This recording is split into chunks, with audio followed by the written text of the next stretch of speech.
상상해 보십시오. 당신이 수년간 아이들을 가르쳐온 학교에서 어느 날 갑자기 해임 통보를 받습니다. 납득할 수 없습니다. 부당하다고 생각합니다.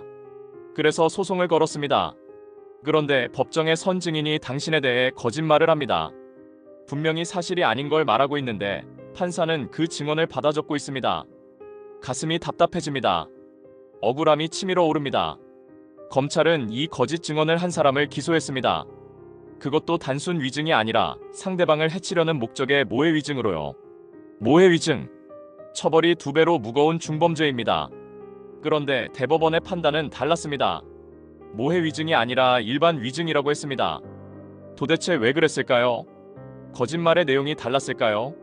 해칠 목적이 없었을까요? 아닙니다.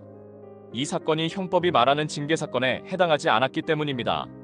오늘은 대법원 2025도 18022 판결을 통해 법이 같은 거짓말도 다르게 취급하는 이유를 파헤쳐 보겠습니다. A 교사는 사립학교에서 오랜 시간 아이들을 가르쳐 왔습니다. 교단에 선다는 건 단순한 직업 이상의 의미가 있죠. 아이들의 미래를 함께 만들어간다는 사명감. A 교사에게 이 학교는 삶의 터전이었습니다. 그러던 어느 날 학교법인으로부터 해임 통보를 받았습니다. A 교사는 믿을 수 없었습니다. 무엇이 잘못된 건지, 왜 이런 처분을 받아야 하는 건지. A 교사는 이 해임이 부당하다고 판단했습니다. 절차에 문제가 있었고 징계 사유도 납득하기 어려웠습니다. 그래서 결심합니다. 학교법인을 상대로 해임 무효 확인 소송을 제기한 겁니다. 법정 공방이 시작되었습니다.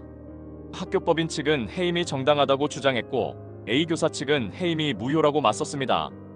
증거가 오갔고 증인들이 법정에 섰습니다. 그리고 증인석에 B가 앉았습니다. 양심에 따라 숨김없이 사실 그대로 말하고 거짓이 있으면 위증의 벌을 받기로 맹세합니다. B는 선서를 하고 증언을 시작했습니다. 그런데 그 증언 내용이 문제였습니다. A 교사가 듣기에 분명히 사실이 아니었습니다. 없었던 일을 있었다고 하고 있었던 일을 없었다고 하고. 자, 여기서 퀴즈입니다.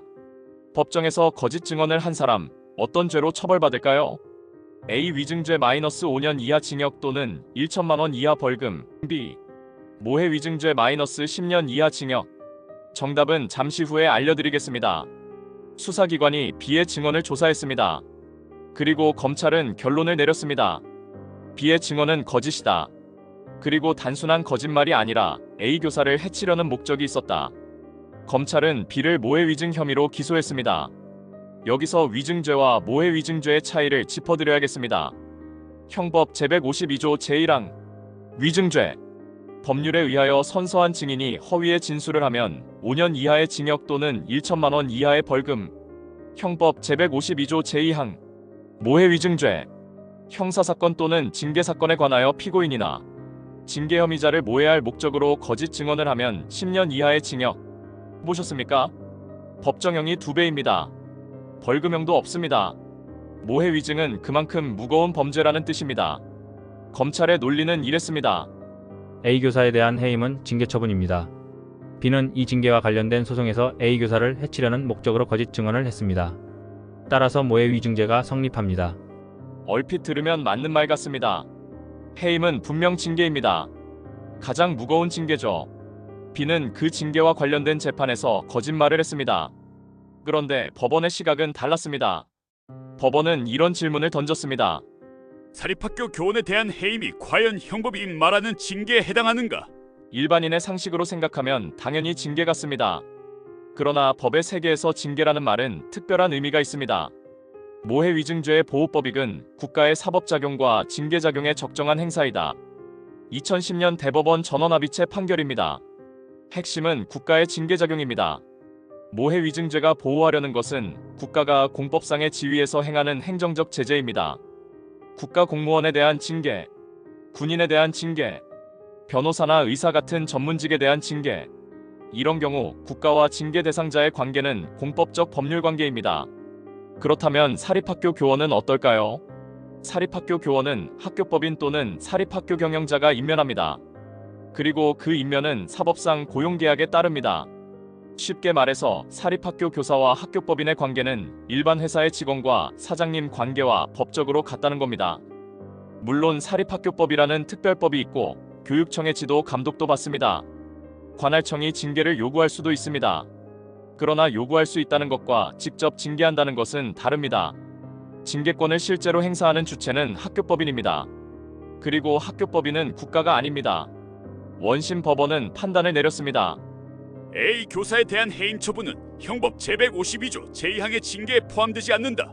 따라서 B가 해임 무효 확인 소송에서 한 증언은 징계 사건에 관하여 한 진술이 아니다. 모해 위증죄는 성립하지 않습니다. 그러나 B가 완전히 풀려난 건 아닙니다. 거짓 증언을 한 사실 자체는 인정되었습니다. 원심은 모해 위증 공소 사실에 포함된 축소 사실인 위증죄를 유죄로 인정했습니다.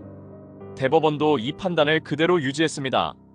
학교법인 등이 사립학교 교원에 대하여 징계권을 행사한 경우 이에 관한 사건은 형법 제152조 제2항의 징계 사건에 포함되지 않는다. 상고기각. 자, 아까 퀴즈의 정답입니다. 이 사건에서 B가 받은 죄는 A, 위증죄입니다. 이 같은 거짓 증언이라도 그것이 국가의 징계 사건에 관한 것인지 사인 간의 분쟁에 관한 것인지에 따라 적용되는 법이 달라지는 겁니다. 이 판결을 보면서 저는 생각했습니다. 법은 참 냉정한 체계라고요. 사립학교 교사도 아이들을 가르칩니다. 국공립학교 교사와 똑같이 교단에 서고 아이들의 미래를 위해 땀을 흘립니다. 교육이라는 공적 기능을 수행한다는 점에서 무슨 차이가 있을까요? 그러나 법은 이 둘을 다르게 취급합니다. 국공립학교 교사는 공무원이고 사립학교 교사는 공무원이 아닙니다. 전자에 대한 징계는 국가의 공법적 작용이고 후자에 대한 징계는 사적 고용관계에서의 권한 행사입니다. 같은 거짓 증언이라도 처벌이 달라집니다. 이것이 부당하다고 말하려는 게 아닙니다. 법은 개념의 체계입니다. 공법과 사법의 구분은 법체계의 근간을 이루는 원리입니다. 이 원리를 흔들면 법적 안정성이 무너질 수 있습니다. 다만 이 판결은 우리에게 한 가지를 일깨워줍니다. 법은 때로 우리의 상식이나 감정과 다른 결론에 이릅니다. 똑같이 억울한 상황, 똑같이 분노스러운 거짓 증언이라도 어떤 법적 관계에서 발생했느냐에 따라 결과가 달라집니다. 그래서 법률 문제에서는 전문가의 조력이 중요합니다. 일반인의 시각에서 당연히 이렇게 될 것이라고 생각한 것이 법의 세계에서는 전혀 다른 결과로 이어질 수 있으니까요. 오늘 영상이 도움이 되셨다면 구독과 좋아요 부탁드립니다. 법률 문제로 고민이 있으시면 전문가와 상담하시기 바랍니다. 김강균 변호사였습니다.